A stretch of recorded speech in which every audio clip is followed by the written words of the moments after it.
More tech news? Stop the ride, I want to get off. You can't. Time marches on. You're gonna be a cyborg soon, accept it. Reviews are in for Intel's long-awaited Arc B580 gaming graphics card, and there is a consensus.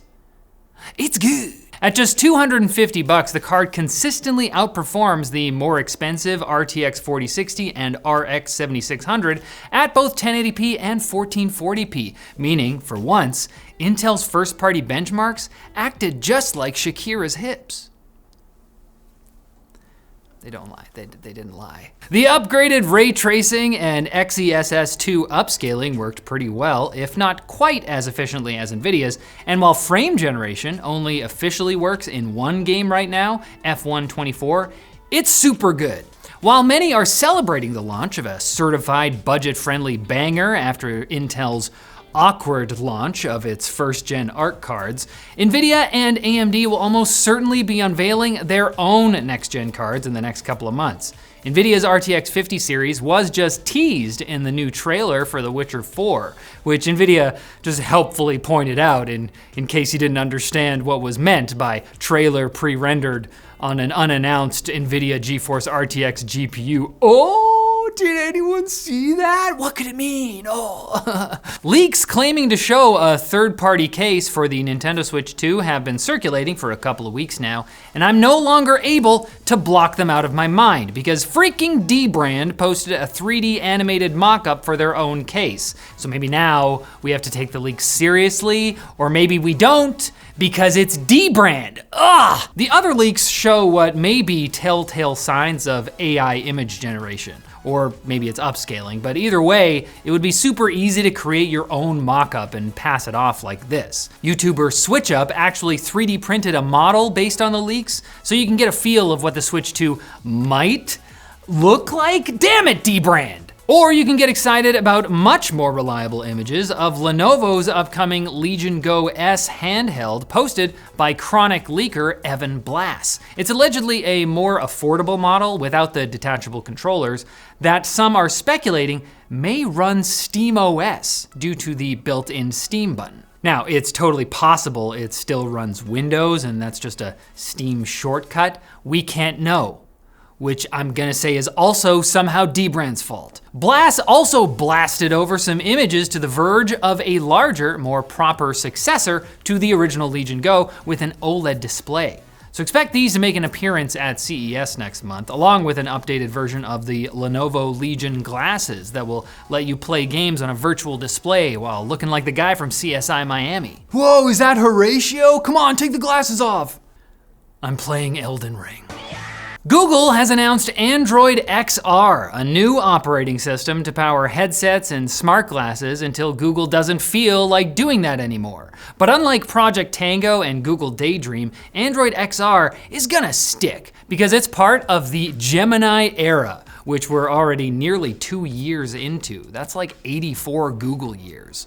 Google published a bunch of very Vision Pro-esque demos of what they hope the software will look like. Although, to their credit, they also let a number of journalists and influencers try it out on an unannounced Samsung standalone headset running a Snapdragon XR2 Plus Gen 2. So there must be something real here. That unit is powered by an external battery pack, but Google's also reportedly making progress on smart glasses with an embedded display in optionally prescription lenses. In all of their marketing materials for Android XR, Google can't not mention how them caring about AR again has been made possible by Gemini. Gemini, please tell your friends and neighbors about Gemini. They don't even know they're in the Gemini era. Must be horrible. And then tell them about my favorite sponsor, Seasonic. I'm always in my Seasonic era. Hey, look at their Vertex series of power supplies, including the GX1000. Did you know it's a great choice for most builds? It's both silent and power efficient, plus it doesn't hallucinate. Seasonic PSUs are backed by a 10-year warranty because they've been making them for 43 years. They're so old and wise. So check them out at the link in the description and grab one for your next build. Okay, you're already half cyborg at this point. You might as well stick around for the quick bits. For day 6 of OpenAI's 12 days of announcements, they added real-time video input to ChatGPT's advanced voice mode, a day after Google beat them to the punch with their own experimental version. But OpenAI also added a Santa voice. Just do not let your kids talk to him. He's too honest. He won't hold back. For day 7, OpenAI added a projects feature to ChatGPT, which collects stuff. Cool. Hey, did you know you can talk to the AI podcast hosts in Notebook LM now and tell them they're not real? See what happens.